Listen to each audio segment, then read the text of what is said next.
why do we need permission to push? Let me explain. If you go to the gym and you're working out and you're on that set and you're pushing hard, and all of a sudden someone comes out of the blue and starts screaming at you, just screaming in your ear, telling you to do better, you can do it. Maybe it sounds even somewhat encouraging. You're going to literally get off that bench or that squat rack and you're going to look at them and like, you're a psycho, right? You were not expecting that. If you were dealing in your finances and even someone in your family or someone else's barges in without you really asking for it and starts telling you that you're doing it wrong, you need to make a budget, all these things, you're going to feel pretty uncomfortable and you're going to shut whatever they're saying completely out. Sales is similar, and it's interesting because people just assume because you work for somebody that gave them their permission to give you advice.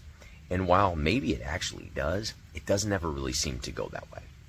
Everyone thinks, that they're the hardest worker, that they want constructive criticism. I hear that all the time in interviews. Like, I'm one person that really likes it. And to be real honest, most people don't like it. And most people aren't the hardest worker. So the point is, we need permission to push these people. If I ask somebody, hey, Clyde, whenever I get in the gym, I'm real hesitant to get started. So if you come just blow me up every day and just get in my ear to motivate me, that would be really helpful. And now when I walk in the gym, if he's doing that, that kind of pumps me up. All right, cool. Let's get after it today. I'm going to go. I asked for permission. He asked for permission. Can I do this for you? Yes, that would be great. It would be super helpful. The employee is the same type of thing. You have to talk with them and see what motivates them. And you also need to ask for their permission. Have the conversation. Hey, Bobby, I noticed at the end of those phone calls, you get a little bit hesitant and you kind of are more reserved. And when you need to push for accountability, you just don't do it. Would it be helpful if I got in there with you and kind of gave you some words of encouragement to get you across the line? Yeah, man, that might really be helpful. Like, okay, well, what part of the call do you want me to do it at? Or what type of a signal should I give you? Should I just throw you a chat? Should we have a word that we say? Or do you want me to help you with some of the verbiage? All right. Now when he gets to that point and I start giving him advice, we're on the same team. He's bought in. I'm not talking at him. I'm actually helping him get to the other side of the finish line. So many times in sales, we give unsolicited advice. And even though we're a manager or a leader, if those people don't feel like you're on the same team or bought in, they will take it as unconstructed criticism. And they won't want to do anything for you. And they don't think you're there to help them. You just want to boss them around, or you're just pointing out their weakness, or whatever it may be.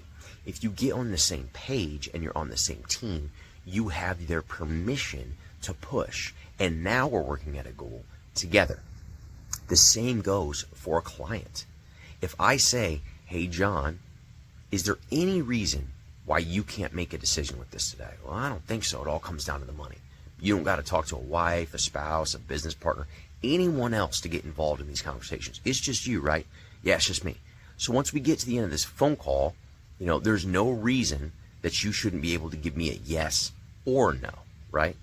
I don't think so. You have your card on you, right? If we do come to a decision that makes sense. Yeah. Fast forward to the end of the call. Nick, honestly, this has been great, but I do think I got to talk to the wife.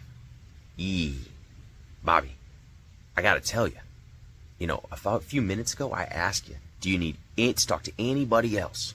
And you said no.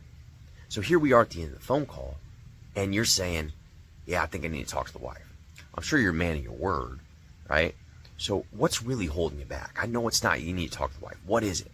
I got their permission because I kind of went through a checklist of things that could possibly go wrong, and he said those were not going to happen. So now either A, he's lying back then, or he's lying now. So I have a little bit of permission to push through because what he told me is not accurate. And I don't want to come at it a way where it's too, bullish, if you will. I don't want to come out and really attack him, but I do want to ask inquisitive questions to see if what he's saying is actually true. You need the permission to push, because if you don't have it, they're not bought in. And if they're not bought in, then they're not bought into you. That's it.